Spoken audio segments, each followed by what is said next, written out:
Chaque peuple a son imaginaire. François Hollande disait, candidat à la présidentielle au Bourget, chaque nation a une âme, quelque chose au fond de permanent qui tient ensemble l'esprit et le corps, si on en revient au débat théologico-politique du passé.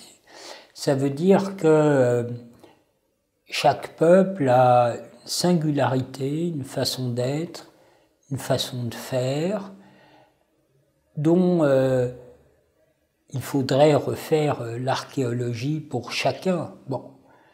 Mais par exemple, j'avais fait une grande étude internationale pour HEC, W et compagnie, Ernst & Young et Havas International avec CAP, mon cabinet de conseil. C'était une étude auprès de leaders économiques et d'opinion dans les 25 pays les plus développés au monde, dans 15 des pays les plus développés au monde, sur l'image de 25 pays les plus importants dans la mondialisation. Posait des questions sur l'image des pays, ce qu'on appelle le brand nation.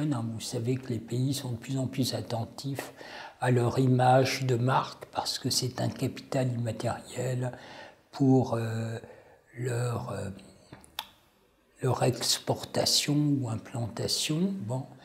Et donc, par exemple, évidemment, je le disais tout à l'heure, quand on pense France, on pense luxe et plus que voiture ou machine-outil. Par contre, quand on pense Allemagne, on pense machine-outil et voiture plus que luxe, produits de luxe. Bon.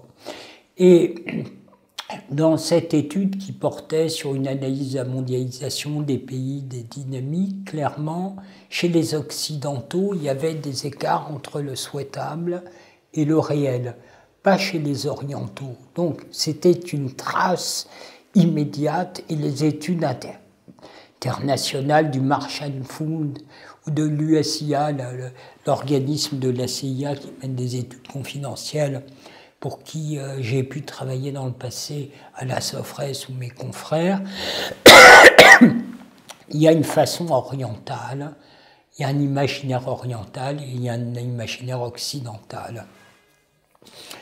L'imaginaire occidental, depuis le Mare Nostrum, provient du fait que dans un espace confiné géographiquement, la mer Méditerranée, une myriade de peuples divers culturellement s'entrecroisent, de sorte que pour ne pas sans cesse guerroyer, ces peuples commercent, échangent, s'épient culturellement et essayent de faire chacun mieux que le voisin d'à côté, de sorte que l'on passe du polythéisme au monothéisme, que ça travaille les religions elles-mêmes, le passage du judaïsme au christianisme, à l'islam.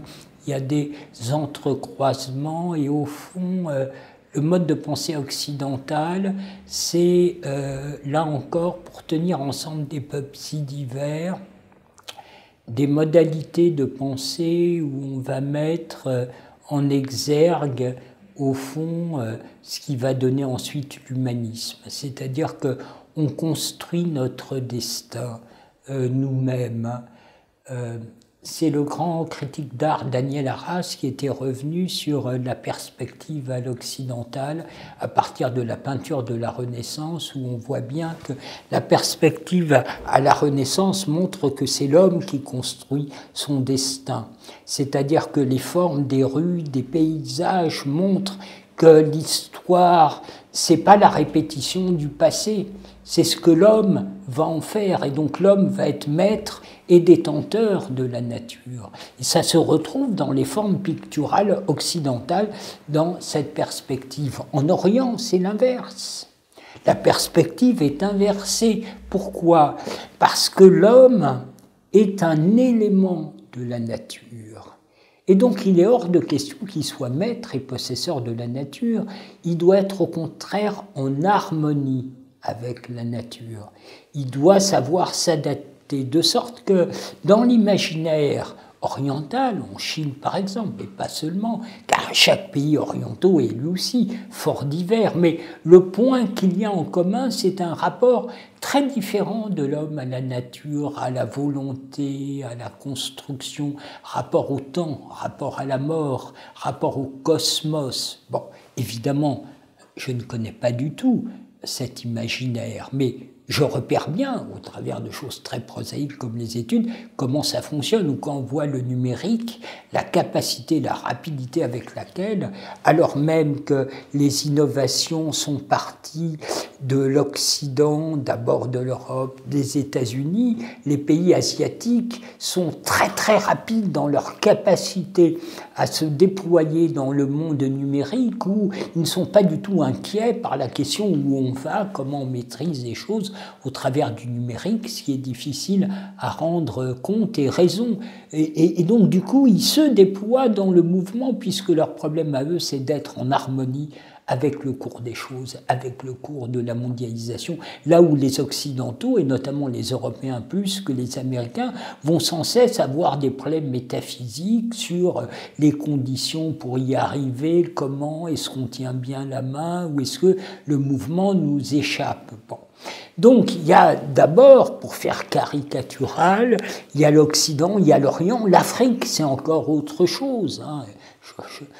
Je confesse très modestement ma grande ignorance en la matière, mais on comprend bien que quand nos amis africains parlent du rapport entretenu, il y a une singularité. Le fait de dire qu'il y a une singularité des peuples, c'est une façon de les respecter, pourvu qu'on ne pense pas, ce qui est mon cas, que le modèle occidental serait le plus développé, le plus performant.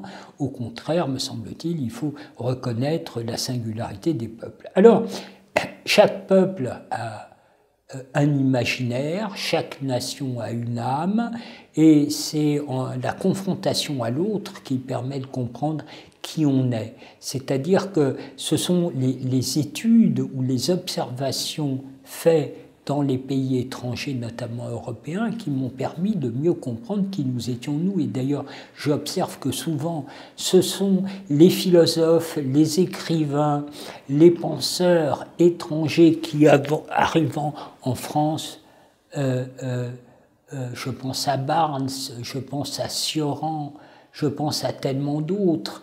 Nos amis étrangers, quand ils viennent en France, ils sont saisis par la singularité française. Et c'est donc la confrontation à l'autre qui permet de comprendre qui on est. Pour reprendre l'étude internationale dont je vous parlais, à laquelle CAP a participé pour HEC, Ernst & Young, W et compagnie, Havas International. À la question, la France peut-elle tirer parti positivement de la mondialisation? Figurez-vous que les 2/3 des leaders économiques et d'opinion répondent oui. Ça veut dire que les étrangers repèrent nos singularités et voient dans nos singularités une capacité pour la France à tirer parti positivement de la mondialisation. Dans la même étude, les 2/3 des leaders économiques et d'opinion français disent le contraire. Non, la France ne peut pas tirer parti positivement de la mondialisation. Ça veut dire que nous sommes, nous Français, les moins à même à comprendre nos qualités, nos singularités, nos spécificités, de sorte que le point en commun entre le peuple, nos dirigeants et nos leaders économiques et d'opinion, c'est un état de dépression qui fait qu'on ne voit pas nos atouts, on ne voit pas notre génie, on ne voit pas l'atout et le génie des autres. Et donc, pour ce qui concerne mon travail sur l'imaginaire des peuples, c'est l'observation des autres peuples qui a accéléré la compréhension de notre singularité à nous, que par universalisme, nous ne pouvons spontanément voir ou que nous ne voulons voir. Et donc, les rares personnes qui, comme moi, mettent en avant les dimensions culturelles par rapport aux dimensions politiques ou économiques, sociales, technologiques, quant aux déterminants premiers, puisque dans ma grille d'analyse sur l'imaginaire des peuples, je relis toutes ces dimensions, mais pour moi, la matrice première, c'est la matrice culturelle. On est regardé de travers, parce qu'on distinguerait les peuples, on serait essentialiste, culturaliste, ou voire pire, je ne sais pas, nationaliste, ou voire pire encore, comme si chez nous, la singularité était la reconnaissance de la singularité de l'autre était un problème. C'est un problème dans l'imaginaire français, car les Français confondent égalité et similarité. Et c'est justement, ça procède de notre imaginaire que sans cesse cette confusion entre égalité et similarité. Alors oui, chaque peuple a un imaginaire différent, caractérisé comme ça en première approche l'imaginaire français comme projectif et universaliste. On pourrait dire que l'imaginaire allemand, il est procédural. C'est le règne de la procédure. Pourquoi ? Parce que le grand problème français, c'est mon voisin d'à côté est-il un Français ? Donc on va mettre en place des visions, des disputes communes qui fait que si on se dispute sur un objet commun, c'est donc qu'on est français, par la mécanique elle-même. Le sujet des Allemands, c'est tout l'inverse. Les Allemands savent bien que le voisin d'à côté, il est allemand. Le problème, c'est tout l'inverse. C'est comment ne pas s'entre-déchirer entre nous, Allemands. Comment ne pas s'entretuer. Pourquoi ? Parce qu'il y a un acte fondateur dans l'histoire allemande qui est la guerre de 30 ans, que les Allemands appellent Das Angst, la peur. Guerre à la fois politico-religieuse, opposant les catholiques, protestants, mais aussi seigneurs, souverains, qui va faire que les Allemands vont s'entretuer et que la moitié des Allemands vont périr. Et donc, pour ensuite rassembler les Allemands qui parlent tous la même langue, alors qu'en France, encore lors de la guerre de 14, les Français ne se comprenaient pas très bien entre eux, car ils parlaient des patois. Bon. Donc, le sujet des Allemands, c'est comment ne pas s'entretuer entre nous. Et donc, pour faire résilience, comme on dit maintenant, pour, face à un choc, tenir ensemble, tenir droit, eh bien, les Allemands, au travers de leur histoire, vont construire un imaginaire où le partage des expériences va peu à peu assembler ce que les Allemands ont en commun pour les faire tenir ensemble. Pas la raison, contrairement aux Français, pas le concept, puisqu'ils se sont entretués sur la question de la raison des protestants et la raison des catholiques pendant la guerre de 30 ans. Non, le partage très prosaïque des expériences. Et si on partage des expériences, ensuite on se met d'accord sur des procédures, sur des disciplines, sur là où on va. Relisez Luther, il a une conception très très rigoureuse de ces choses-là. Et donc le militarisme allemand, ça procède de ça. Si longtemps l'Allemagne a eu les académies prussiennes les plus évoluées, c'est parce que le respect de la règle était une finalité et non pas un moyen. Quand Clausewitz écrit son fameux ouvrage sur la guerre, c'est parce qu'il ne comprend pas pourquoi les armées prussiennes, qui ont les meilleures académies, prennent la pâtée par une armée de va-nu-pieds commandée par un empereur corse improbable. Et donc Clausewitz réfléchit beaucoup et il a cette fameuse phrase « La guerre est la poursuite de la politique par d'autres conditions ». Donc il articule la question de la guerre, de la paix, de la politique. Le grand écrivain Ernst Junger, pour ses 100 ans, en 1989, interrogé par deux journalistes italiens, cela lui demande de réagir à cette fameuse phrase d'Ernst Junger. La guerre est la poursuite de la politique par d'autres moyens. Et Ernst Junger dit, cette phrase est très importante, elle permet de comprendre ce qu'est le politique, quoi que nous puissions dire de l'Allemagne après la Seconde Guerre mondiale, exactement l'inverse. C'est-à-dire que Ernst Junger, très lucide et connaissant très bien par la force des choses l'Allemagne et la singularité allemande, a bien compris que les Allemands utilisaient l'économie comme une discipline se substituant à la période tragique antérieure, le nazisme et avant le militarisme, pour tenir ensemble le peuple allemand. J'avais eu l'occasion de rappeler au président Hollande au moment du Grexit que ce que l'on sait, c'est que c'est le même terme en allemand pour dire dette et culpabilité, Schuld. De sorte que pour un Allemand, normalement, sauf s'il le décide, de l'extérieur, on ne change pas la question de la règle économique, car la question des Allemands, c'est qu'est-ce qui nous tient ensemble. C'est pas seulement nous, Allemands, on a fait les efforts, à vous de faire les efforts. Non, c'est quelque chose de beaucoup plus profond. C'est pas une question de débat économique.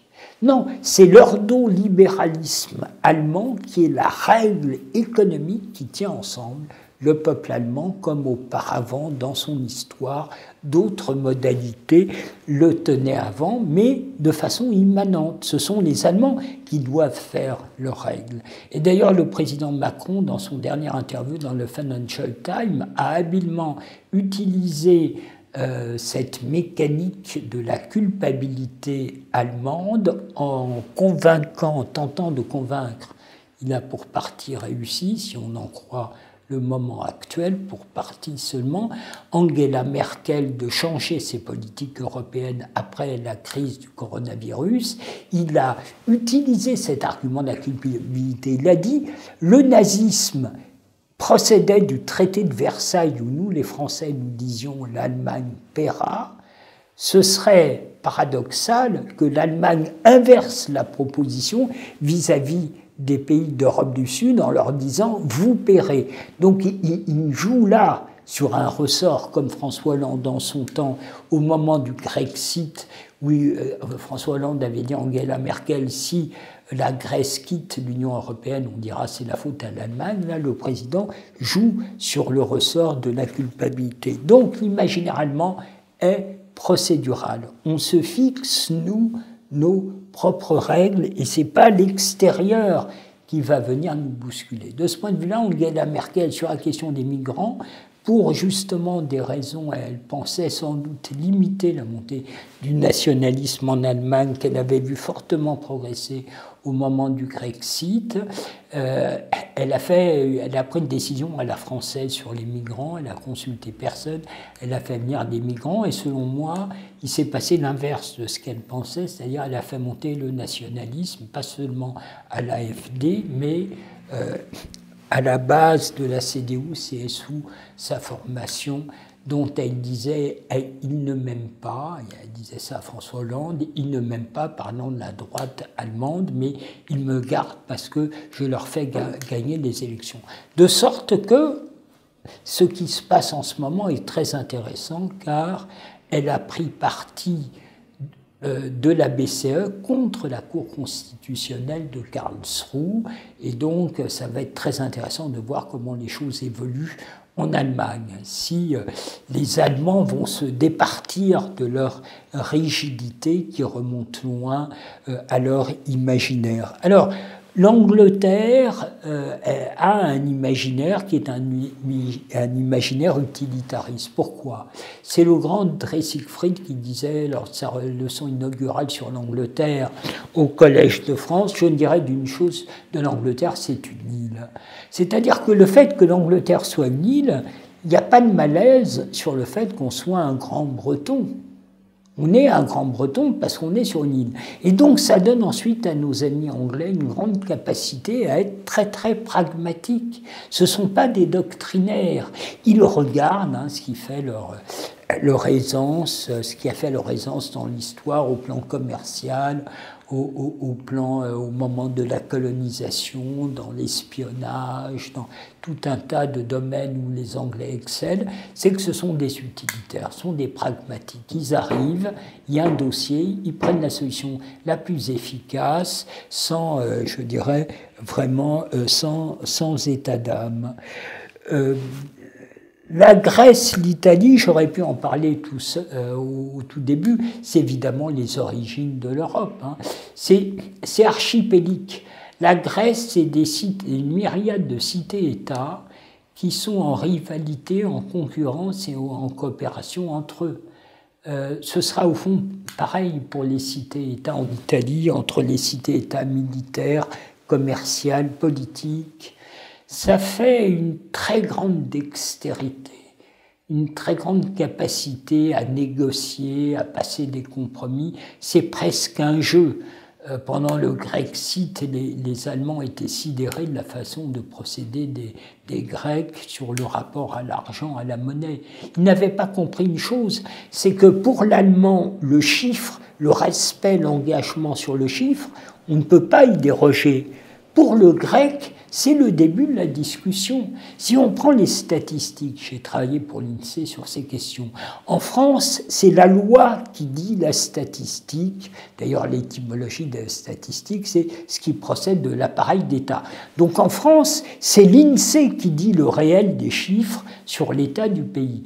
En Allemagne, c'est donc un processus transcendant de la loi par le haut. En Allemagne, c'est par le bas. Hein, parce que cet imaginaire dont je parlais à l'instant, allemand procédural, il est immanent, il vient du bas. On l'a vu dans la façon des Allemands de réagir au Cogid. Hein, c'est passé par les Länder, par le bas, pas par l'État, pas par le haut. Bon, mais pour les Grecs, le rapport aux chiffres, c'est le début de la discussion. Ça ne vient pas clore un débat. Quelqu'un annonce un chiffre, c'est le début de la discussion. Ça ne remonte pas à l'occupation ottomane, la façon dont on se cache de l'impôt et tout. C'est beaucoup plus ancien hein, dans ça. Alors c'est ce qui fait que les Grecs et les Italiens sont tellement archipéliques que leur état est faible et qu'ils sont spontanément, naturellement des Européens. Pour eux, c'est une évidence, c'est consubstantiel, et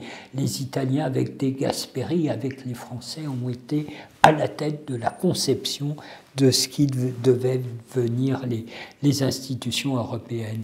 Les États-Unis, c'est un pragmatisme messianique. Qu'est-ce qu'un Américain? Qu'est-ce qu'un Américain? C'est quelqu'un qui va en Amérique, ou bien ses aïeux, pour construire une terre promise, pour construire un monde meilleur. Et donc le rapport à l'égalité, le rapport au commun est très différent en Europe ou en France. L'universalisme des Américains, commun avec l'universalisme français, vient d'une raison exactement inverse.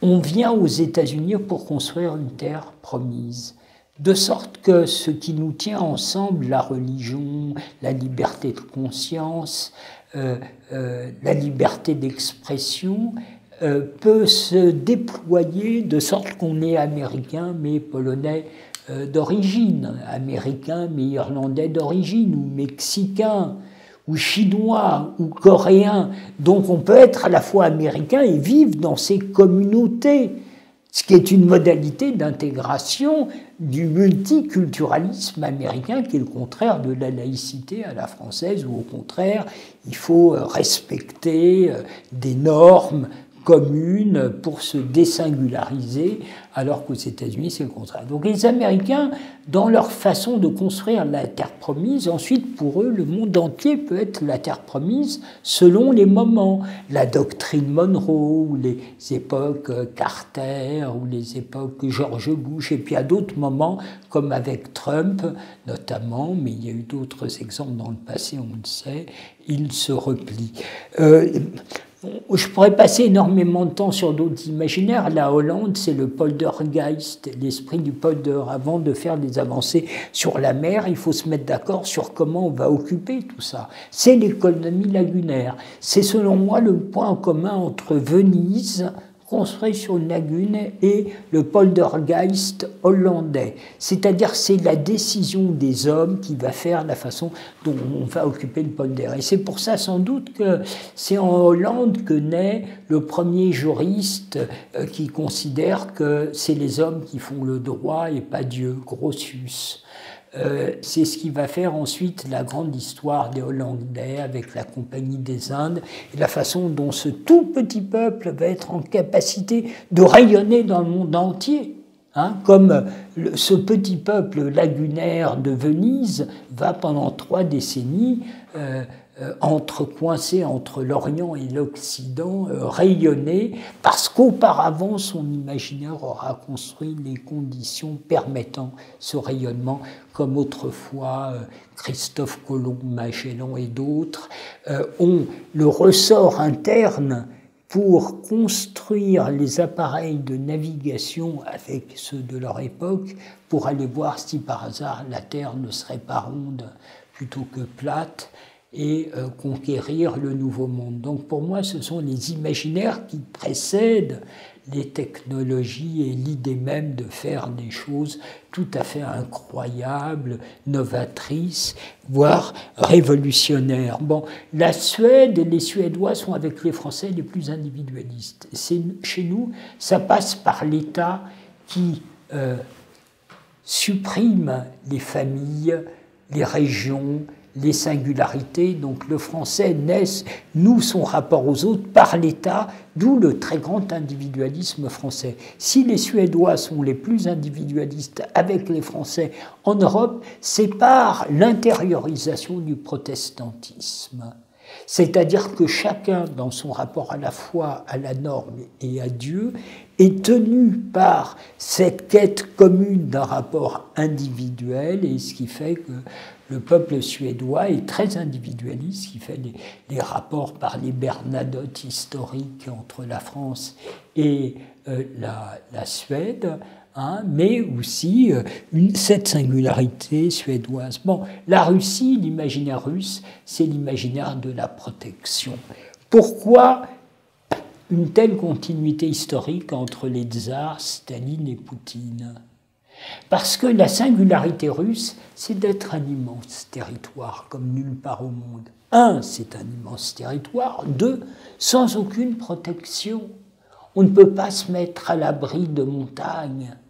De sorte que si on est un pèlerin ou un voyageur, ou quelque part, le sujet premier, c'est qui va me protéger ? Qui va me protéger contre les envahisseurs ? Et il y en a eu. Il y a eu les Huns, il y a eu les chevaliers teutoniques, il y a eu les armées napoléoniennes, il y a eu les armées d'Hitler, les nazis. Et donc, Russie, d'abord, ça veut dire là où il y a des Russes. C'est dire l'entièreté et l'immensité de la chose. Et l'empire russe s'est fait avant la nation russe. Ça veut dire donc toujours une grande inquiétude chez les Russes, une grande paranoïa quant au territoire qui les borde, incontrôlé.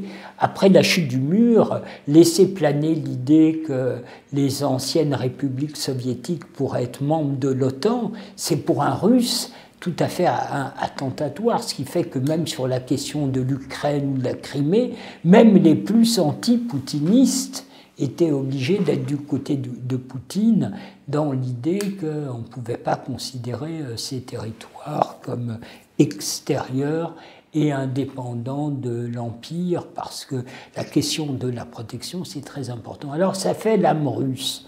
Là, j'ai un coffret de musique classique qui s'appelle l'âme russe. L'âme russe, c'est quoi ?